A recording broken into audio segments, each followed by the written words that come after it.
Hi everyone, welcome to my channel and this is Pratima Singh. आज हम MP set oriented practice करेंगे और इसमें मोस्टली क्या सभी प्रीवियस ईयर क्वेश्चंस ही रखेंगे, क्योंकि जब थोड़ा टाइम बचता है तो प्रीवियस ईयर बहुत हमको हेल्प करते हैं। तो इस पूरी सीरीज़ में हम प्रीवियस ईयर क्वेश्चंस ही लाएंगे। तो उससे क्या होगा कि आपको जो प्रीवियस ईयर क्वेश्चन मिलेंगे, साथ में प्रिपरेशन भी अच्छी होगी। ये एमपी सेट पे फोकस किया जा रहा है क्योंकि इसका एग्ज़ाम जो है पास में है, और इसका मतलब ये नहीं है कि किसी और एग्ज़ाम्स के लिए एग्ज़ामिनेशन के लिए ये इम्पॉर्टेंट नहीं है। चाहे वो पीजीटी हो, नेट हो, टीजीटी हो, डीएसपी हो, कोई भी एग्ज़ाम्स हो, ये सभी के लिए इक्वली इम्पॉर्टेंट है। इसमें ऐसे क्वेश्चंस हैं कि सभी लेवल के क्वेश्चंस हैं, तो सभी के लिए इम्पॉर्टेंट हैं। और बाकी की प्लेलिस्ट जो है डिस्क्रिप्शन में लगी हुई है, वहाँ से आप अवेल कर सकते हैं। और यदि आप पोल बात पे जो चैनल हमने बना रखा है पोल पाथ के नाम से, आप इसे भी ज्वाइन कर सकते हैं। इस नाम से सर्च कर सकते हैं या फिर डिस्क्रिप्शन में लिंक दिया गया है, उसके द्वारा हमें ज्वाइन कर सकते हैं। तो हम देखेंगे आज का अपना पहला क्वेश्चन क्या कह रहा है। How does H.D. Lasswell define politics. H.D. Lasswell ने राजनीति को कैसे परिभाषित किया है, यानी कि H.D. लासवेल राजनीति को कैसे परिभाषित करते हैं। ऑप्शन है आपके सामने। स्ट्रगल फॉर पावर, यानी कि शक्ति के लिए संघर्ष। क्लास इंटरेस्ट, वर्गीय हित। Who gets what when how, कौन क्या कब कैसे पाता है। या कॉमन गुड, यानी सामान्य हित। कि कैसे जो है ये परिभाषित करते हैं, तो यहाँ पर ऑप्शन सी जो है सही हो जाएगा। Who gets what when how, ये जो है राजनीति लासवेल के द्वारा राजनीति को ऐसे ही परिभाषित किया जाता है, और इनकी ये पुस्तक भी है, who gets what when how. और अगर हम बात करें सत्य के लिए संघर्ष, यानी स्ट्रगल फॉर पावर, तो ये मार्गेनथाउ इनसे संबंधित है। इनकी ये जो, और इनकी पुस्तक क्या है, इनकी पुस्तक है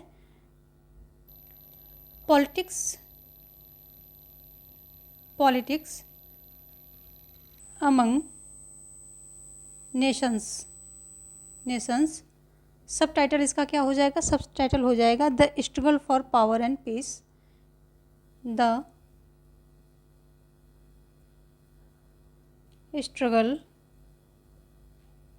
फॉर पावर एंड पीस। ये जो है इसका सब टाइटल है, तो आपको पूरा ही याद रखना है। ये बुक जो है बहुत इंपॉर्टेंट है। मार्गेनथाउ ये भी काफ़ी इंपॉर्टेंट है।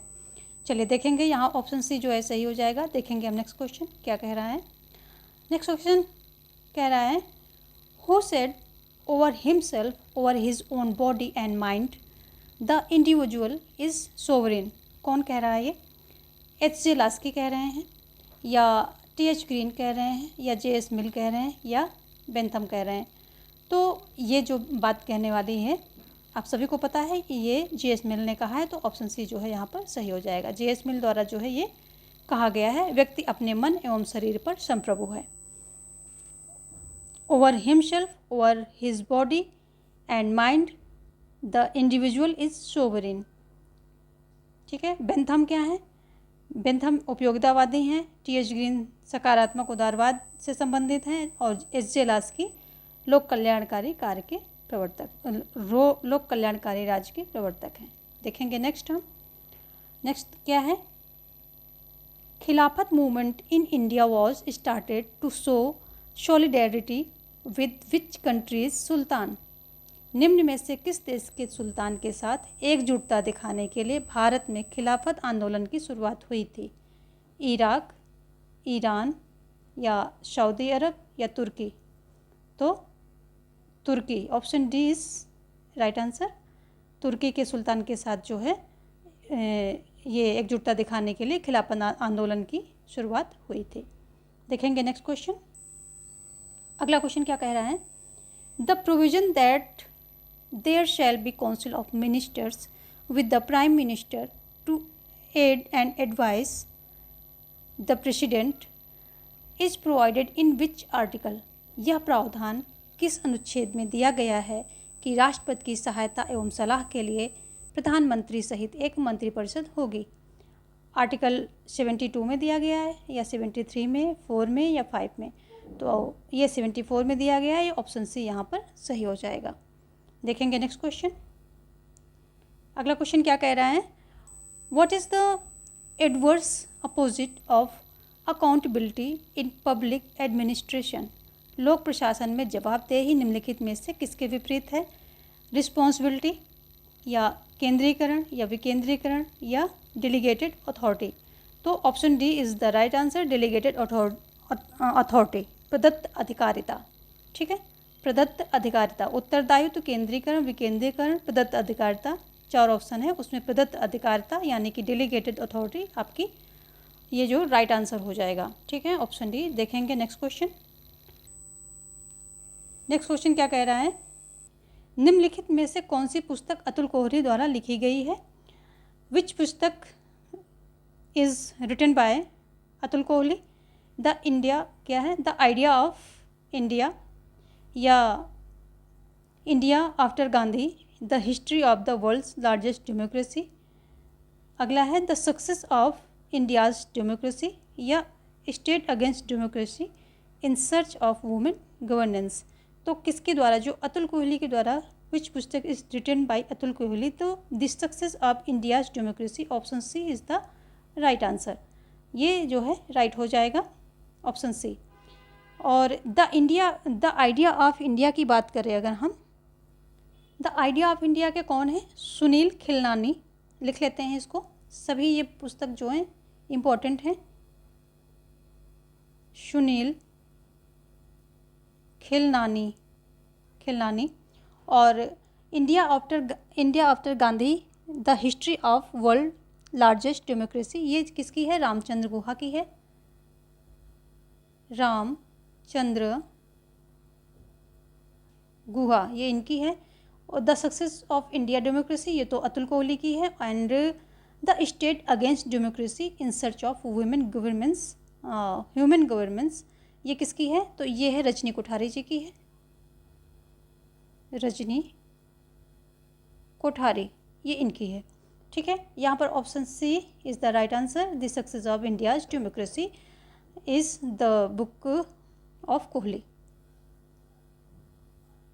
आगे देखेंगे, what is the correct order in which the following terms are enshrined in the preamble to the constitution of India. Number 1 है equality, liberty, fraternity and justice. भारतीय संविधान की उद्देशिका में शामिल किए गए निम्नलिखित शब्दों का उपयुक्त क्रम क्या है। तो समता, स्वतंत्रता, बंधुत्व, न्याय, इनका उपयुक्त क्रम जो है आपको दिखाना है या निकालना है। तो अगर हम संविधान की बात करें तो वहाँ सबसे ज़्यादा न्याय, सबसे पहले जो है न्याय की बात आती है, फिर बात स्वतंत्रता की आती है, फिर समता की आती है, फिर बंधुत्व की आती है, यानी कि 4 और 4 3 2 1 ये यहाँ पर सही हो जाएगा। कूट हमने नहीं लिखा है, टाइम वेस्ट करने के लिए इतना सारा उसको बार बार पढ़ते रहो, हमें यहाँ पर आंसर पता होने चाहिए। तो सबसे पहले न्याय आता है, उसके बाद फिर क्या आता है, स्वतंत्रता आता है, फिर समता आता है, फिर बंधुत्व आता है। इसी के कंटिन्यूटी में अगर हम बात करें कि कुछ बातें और पूछ लेता है डेप्थ में जा कर के, तो वो खंड पूछता है। ठीक है, संविधान के खंड पूछता है, उसमें क्या होगा, संविधान का पहला खंड होता है हम भारत के लोग, यहीं से स्टार्ट होता है, तो ये पहला खंड है। इसमें क्या होता है, संविधान की शक्ति का स्रोत क्या है पूछेगा। पहला खंड क्या है, तो संविधान की शक्ति का स्रोत है पहला खंड, और हम भारत के लोग जो हैं शक्ति का स्रोत हैं। दूसरा खंड क्या है, पहला खंड क्या है, जो भारत के लोग हैं, भारत के लोग शक्ति का स्रोत हैं। ठीक है, शक्ति का स्रोत हैं। और दूसरा खंड क्या है, संविधान का स्वरूप, जिसमें कि संप्रभुता संपन्न दूसरा आएगा, स्वरूप आएगा। ठीक है, दूसरा क्या आएगा, स्वरूप आएगा। और इसमें क्या होगा, इसको सब आप नोट डाउन करेंगे, संप्रभुता संपन्न, संप्रभुता संपन्न एंड समाजवादी, एक वर्ड ये हो गया। दूसरा समाजवादी, गिनते रहिए कितने वर्ड होते हैं। तीसरा पंथ निरपेक्ष। ठीक है, फिर चौथा आएगा लोकतांत्रिक, फिर पांचवा आएगा गणराज्य।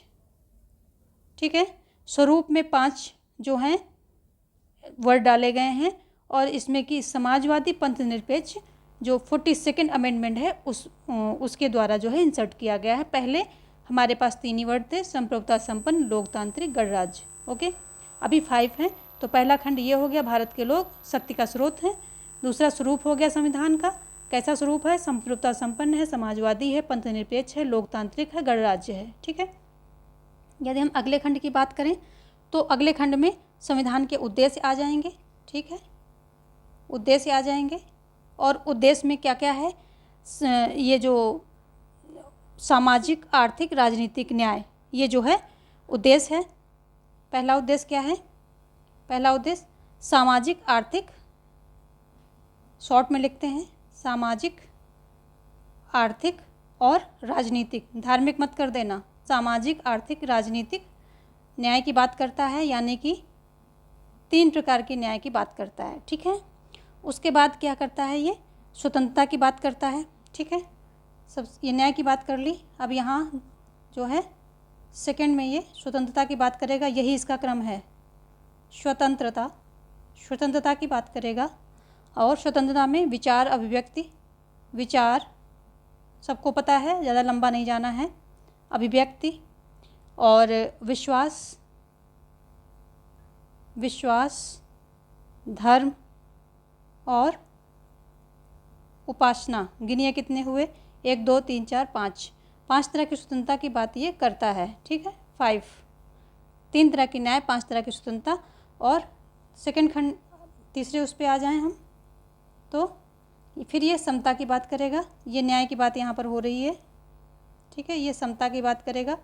समता में क्या है, प्रतिष्ठा एवं अवसर की समता आ जाएगा, प्रतिष्ठा एवं अवसर की समता, यही इसका है, संविधान का पूरा क्रम यही है, आप लिख लीजिए, यही क्रम है, खंड वाइज भी और जो वर्ड को क्रम पूछा गया है उसकी वाइज भी, दोनों तरह से मतलब वही है। फिर ये हो गया, उसके बाद फिर बंधुत्व आता है। ठीक है, बंधुत्व, स्वतंत्रता, समता, न्याय, स्वतंत्रता, समता और बंधुत्व। ठीक है, तो बंधुत्व, ठीक है, बंधुत्व, ये चीज़ें जो हो गई संविधान से संबंधित। तो ये क्रम का, खंड का भी क्रम हो जाएगा और आपका जो वर्ड है उसमें उनका भी क्रम है, दोनों का क्रम है, यही है। चलिए आगे देखेंगे हम। नेक्स्ट क्वेश्चन क्या कह रहा है, Indian administration during the British colonial rule was in the hands of the elite cadre of generalist officer of the British औपनिवेशिक शासन के दौरान भारतीय प्रशासन सामान्यकृत अधिकारियों के विशिष्ट कैडर के हाथों में था। IAS या IFS या ICS या IPS, तो उस समय क्या है, ICS, ऑप्शन सी यहाँ पर सही हो जाएगा, इसके हाथों में था। ठीक है, ICS के हाथों में था। नेक्स्ट क्वेश्चन क्या है, end of ideology is related with which writer, विचारधारा का अंत किस लेखक से संबंधित है, डेनियल बेल से या डेविड ईस्टन से या RH चिलकोटे से या मार्क्स से, किससे है, तो विचारधारा का अंत जो है ये डेनियल बेल से संबंधित है, ऑप्शन ए यहाँ पर सही हो जाएगा। इसी तरह फ्रांसिस फुकुयामा इतिहास का अंत जो है बताते हैं कि इतिहास का अंत हो गया जब सोवियत संघ टूटता है, तो उसके और डेप्थ में जाकर के पूछते हैं कि किसकी विजय हुई थी, तो विचारधाराओं की, ये विचारधाराओं की लड़ाई थी, तो विचारधारा की विजय हुई थी। उसमें किसकी हुई थी, जो अमेरिका की विचारधारा थी उसकी, यानी कि यूरोपीय विचारधारा की विजय हुई थी, पूंजीवादी विचारधारा की विजय हुई थी। तो और डेप्थ में जाके पूछेगा, ये वर्ड डालेगा, किसकी विजय होएगी, पूंजीवादी, उदारवादी या यूरोपियन, तो ऐसे ही बोलेंगे। तो उसी यूरोपीय की जो विचारधाराएं थी यूरोप की, उसकी विजय हुई थी। सोवियत संघ हार गया था तो उसकी विचारधाराओं की भी हार हो गई थी। ये अगर देखें तो ये एक विचारधाराओं की लड़ाई थी। देखिए हो गया यहाँ पर। अभी चलते हैं हम डेविड ईस्टन को देख लेते हैं, ये भी बहुत इंपॉर्टेंट है और मार्क्स तो आपको पता ही है। डेविड ईस्टन को हम देख लेते हैं। और डेविड ईस्टन को अगर हम बात करें तो इन्होंने क्या दिया है, निवेश निर्गत सिद्धांत दिया है, निवेश निर्गत सिद्धांत, इनके द्वारा दिया गया है। व्यवहारवाद के ये जनक माने जाते हैं, ठीक है। और अधिकारों का जो है मूल्यों का आधिकारिक आवंटन, इस सिद्धांत को भी इन्होंने दिया है, इसके जनक माने जाते हैं। और साथ में क्या है, और इन्हें व्यवस्था सिद्धांत का भी जनक कहा जाता है।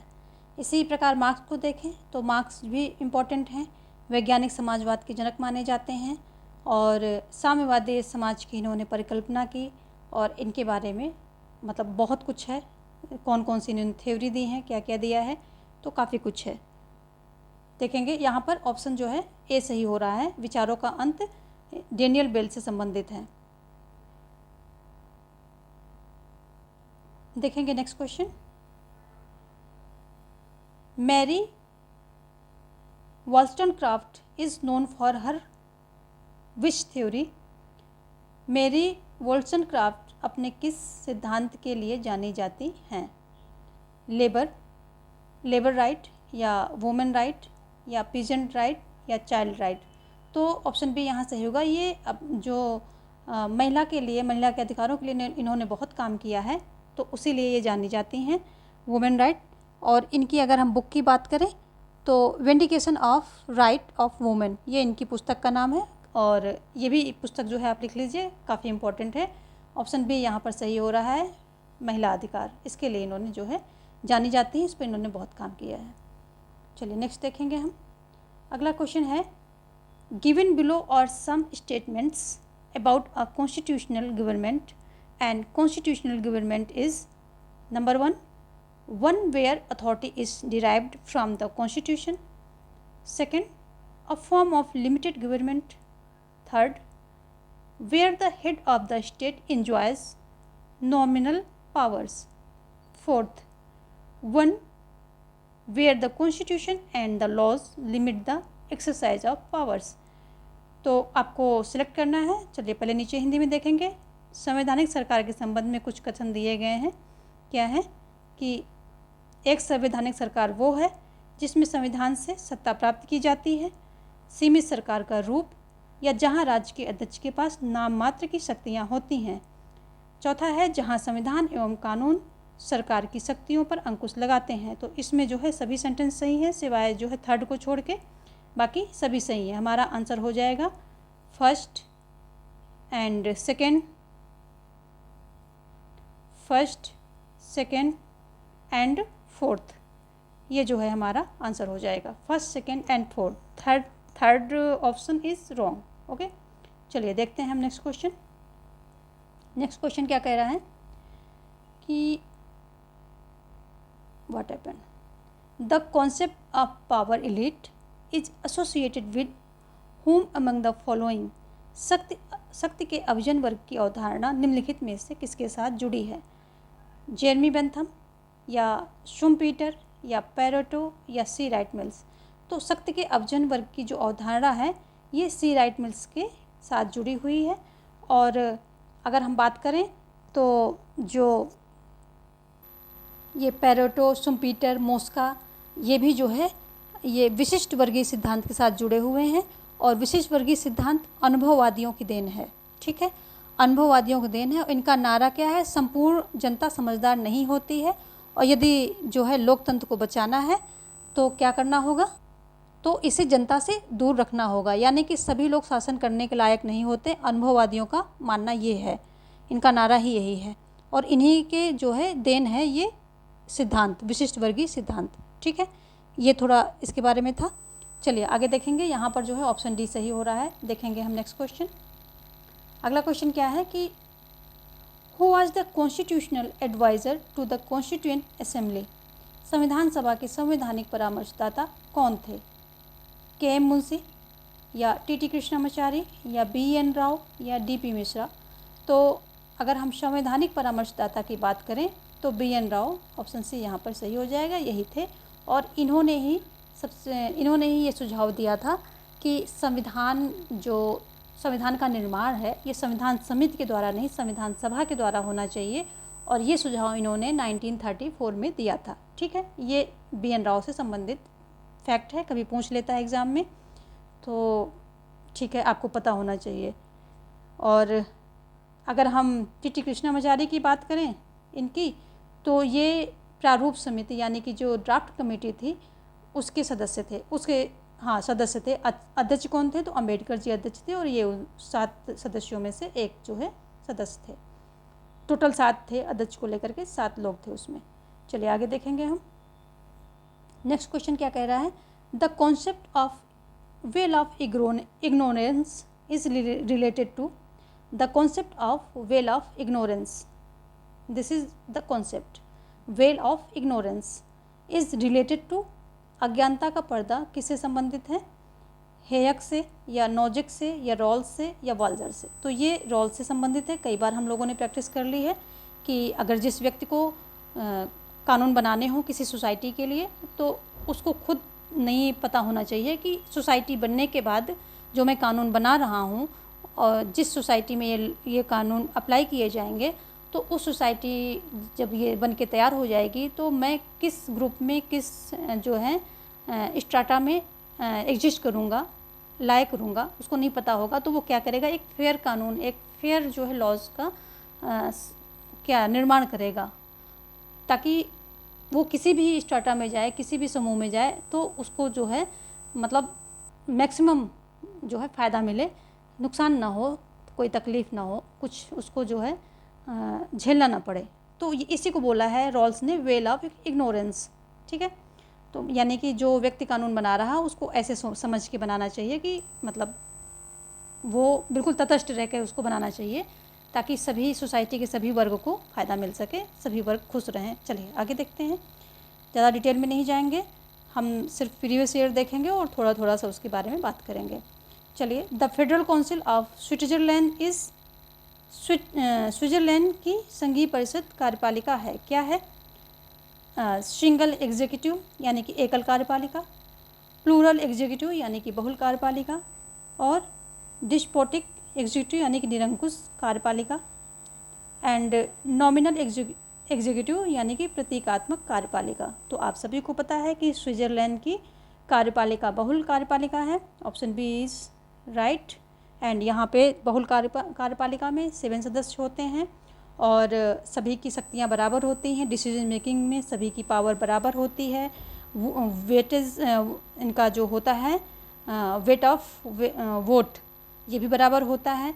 इनमें से एक अध्यक्ष कह लीजिए या फिर राष्ट्राध्यक्ष कह लीजिए, तो वो होता है, लेकिन उसकी कोई एक्स्ट्रा शक्तियाँ नहीं होती, पावर्स कोई एक्स्ट्रा बिल्कुल नहीं होते हैं।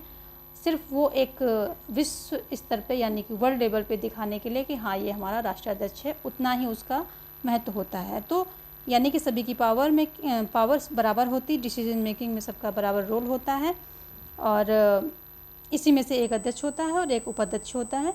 ऐसे करके यहाँ पर 7 मेंबर होते हैं और ये बहुल कार्यपालिका है। स्विट्ज़रलैंड प्रत्यक्ष लोकतंत्र का एक उदाहरण है, यानी कि डायरेक्ट डेमोक्रेसी की बात करें तो इसका उदाहरण कौन है? तो स्विट्ज़रलैंड है। चलिए देखते हैं नेक्स्ट क्वेश्चन हम। नेक्स्ट क्वेश्चन क्या कह रहा? Who gave the statement that poverty is the worst form of violence? गरीबी हिंसा का निम्नतम प्रकार है। यह कथन किसका है?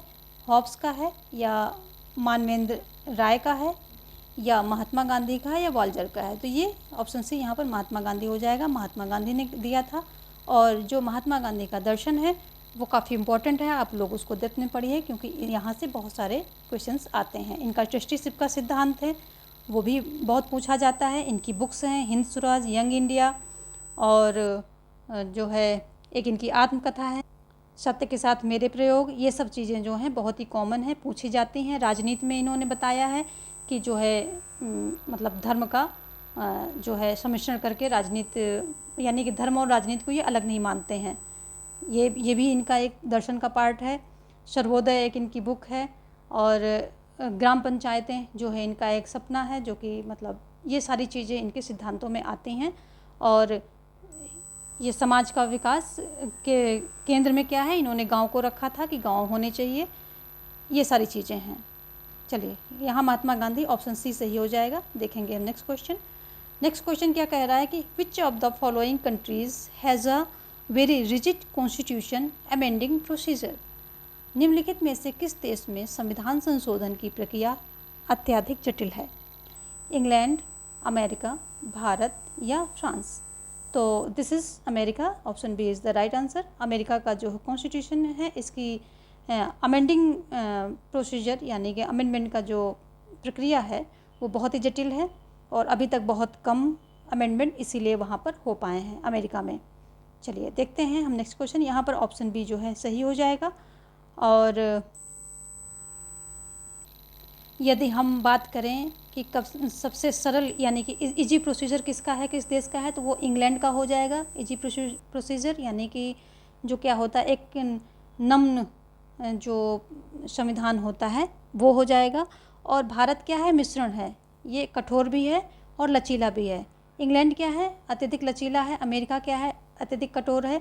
और इंडिया क्या है, कठोर और लचीला का मिश्रण है। यहाँ पर कुछ संशोधन ऐसे होते हैं जो बहुत ही जटिल प्रक्रिया के द्वारा होते हैं यानी कि बहुमत, विशेष बहुमत के द्वारा होते हैं। कुछ में विशेष बहुमत प्लस राज्यों की स्वीकृति चाहिए होती है और कुछ मतलब सिंपल, जैसे कि कानून बनते हैं सिंपल बहुमत से, साधारण बहुमत से ही वो बन जाते हैं। तो 3 प्रकार का यहाँ संविधान संशोधन का प्रोसीजर है।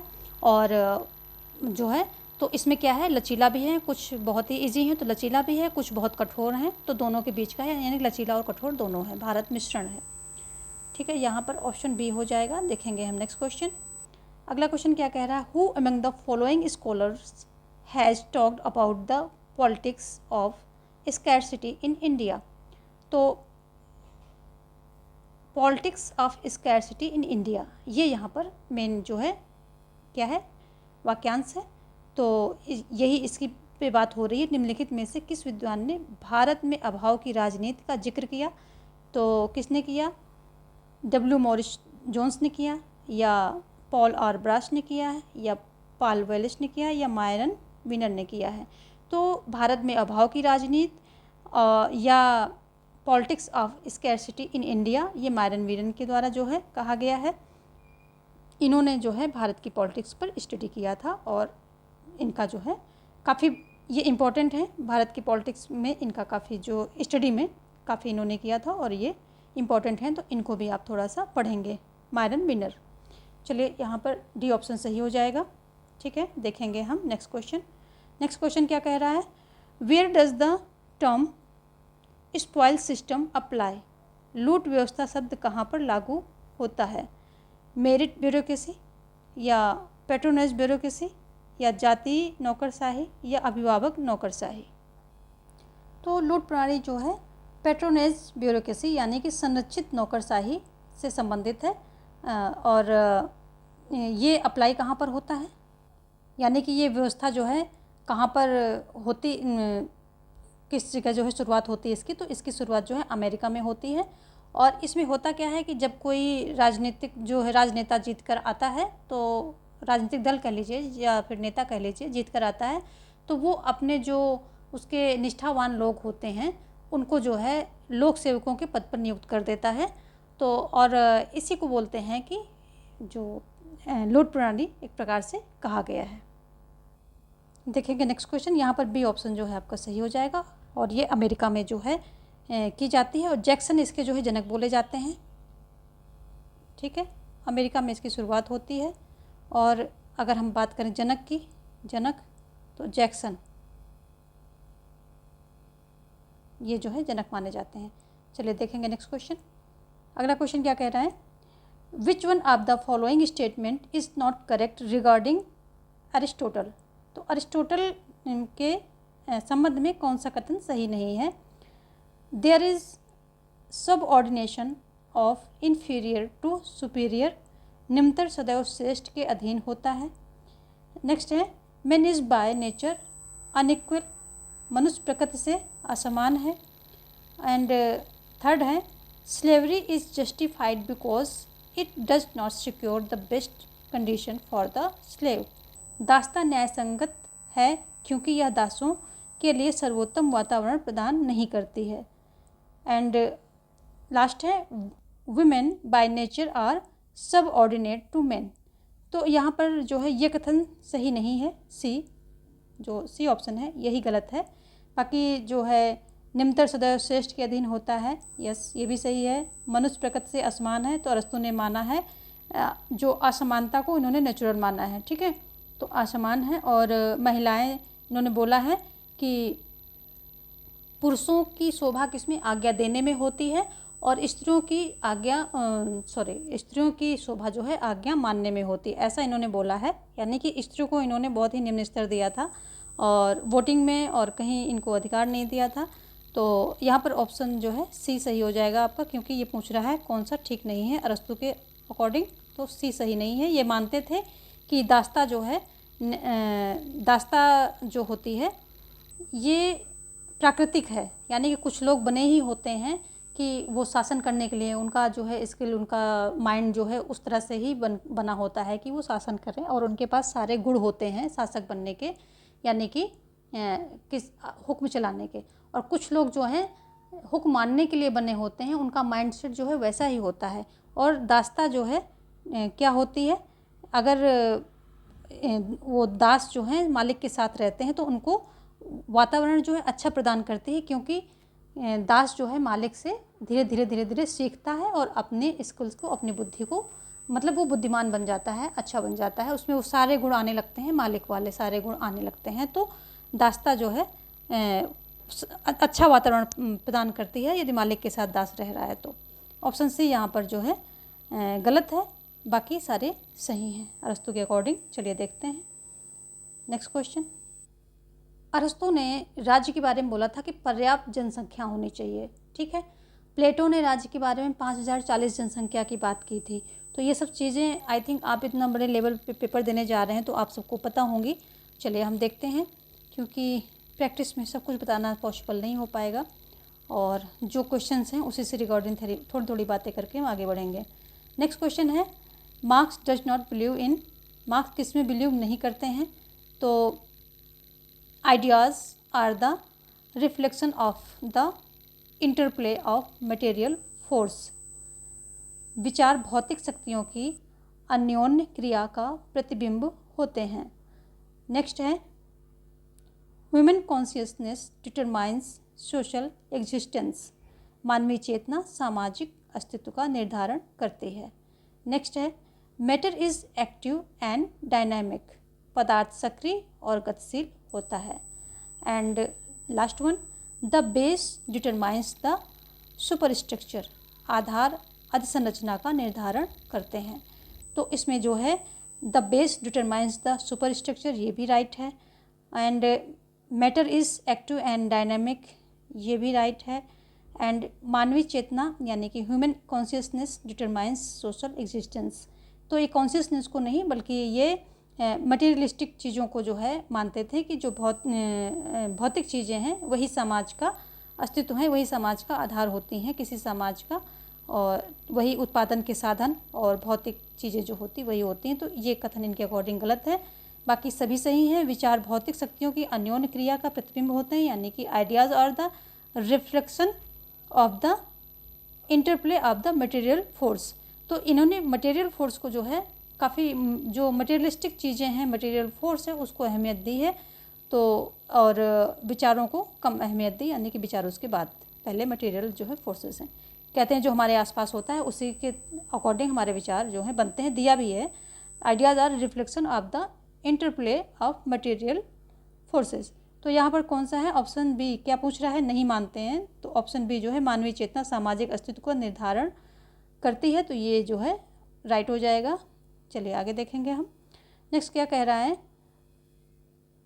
Match the list first with the second, मतलब फर्स्ट लिस्ट के साथ सेकेंड को आपको मैच करना है। John Rawls, Friedrich Hayek, Plato and Amartya Sen.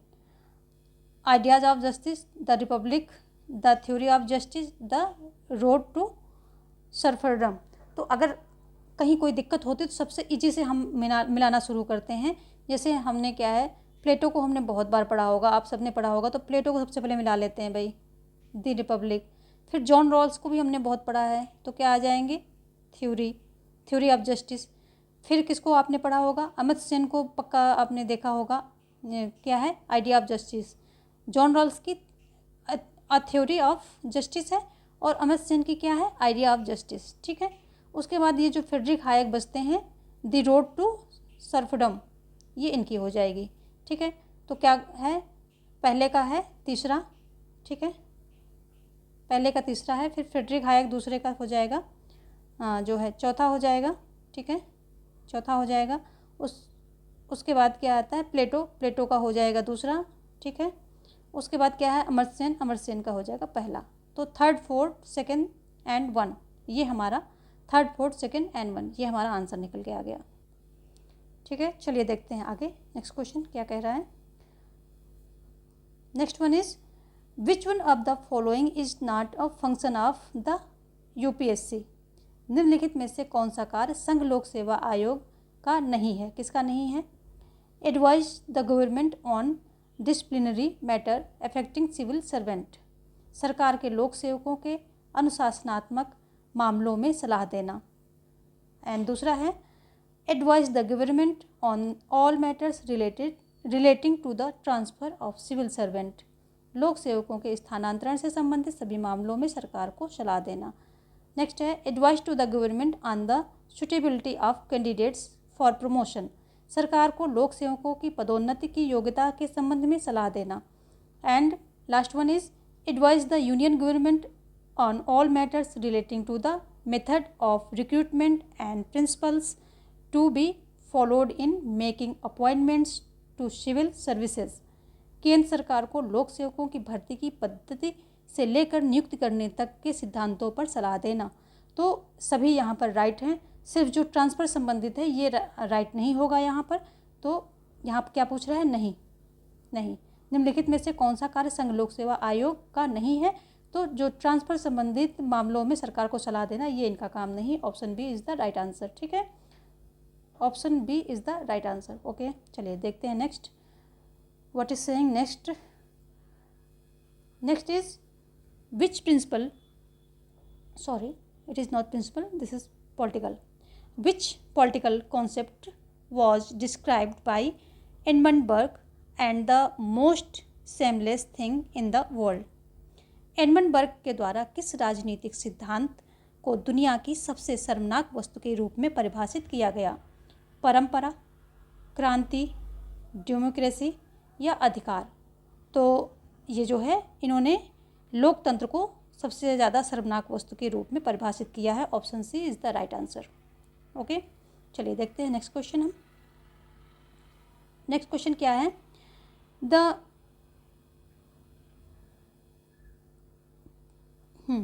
What is saying the Indian federal system differs from the American federal system in respect of the following.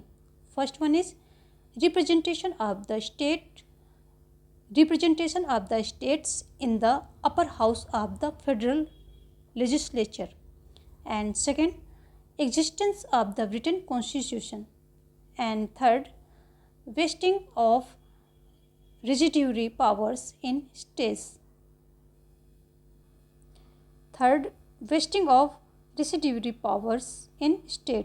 and fourth, dual citizenship। भारतीय संघीय पद्धति अमेरिकी संघीय व्यवस्था से निम्नलिखित में से किसके संबंध में अलग है। संघीय विधानमंडल के उच्च सदन में राज्यों का प्रतिनिधित्व, लिखित संविधान होना, राज्यों को अवशिष्ट शक्तियां प्रदान किया जाना, दोहरी नागरिकता। तो जो है अगर हम इंडिया और अमेरिका की बात करें तो अमेरिका में दोहरी नागरिकता है पर इंडिया में नहीं है। यहाँ पर क्या पूछ रहा है, डिफर की बात है। फेडरल अमेरिकन इस respect of the Indian federal system differs, है ना। तो दोहरी नागरिकता एक तो ये इसमें डिफर है, और राज्यों को अवशिष्ट शक्तियाँ प्रदान करना। अमेरिका में जो है राज्यों को अवशिष्ट शक्तियाँ दी गई, भारत में केंद्र को दी गई हैं। दोहरी नागरिकता अमेरिका में है, भारत में इकहरी नागरिकता है। ठीक है, इन दोनों मामलों में डिफर हैं। बाकी लिखित संविधान भी है और उच्च सदन में राज्यों का प्रतिनिधित्व भी है, दोनों देशों में है। तो दो में सिमिलर हैं, दो में डिफर हैं। तो ऑप्शन जो है हमारा यहाँ पर थर्ड एंड फोर्थ हो जाएगा। थर्ड एंड फोर्थ कूट नहीं दिया है क्योंकि हम ऐसे ही देखेंगे। थर्ड एंड फोर्थ हमारा सही है, और यानी कि ठीक है, थर्ड एंड फोर्थ दो सेंटेंस यहाँ पर सही हैं। चलिए देखेंगे हम नेक्स्ट क्वेश्चन। नेक्स्ट क्वेश्चन क्या कह रहा है, under which of the following the constituent assembly was setup. संविधान सभा निम्न में से किसके अंतर्गत स्थापित की गई थी? नेहरू रिपोर्ट या वेबल प्लान या क्रिप्स मिशन या फिर कैबिनेट मिशन प्लान? तो ये बहुत ही इम्पोर्टेंट क्वेश्चन है, कई जगह देखने को मिलता है। ऑप्शन डी यहाँ पर सही हो जाएगा। कैबिनेट मिशन प्लान के थ्रू जो है ये कॉन्स्टिट्यूंट असेंबली सेटअप की गई थी। ठीक है, ऑप्शन डी यहाँ पर सही हो जाएगा। This is all about for today. We will meet again tomorrow with some important questions, and please like, share and subscribe my channel. Thank you.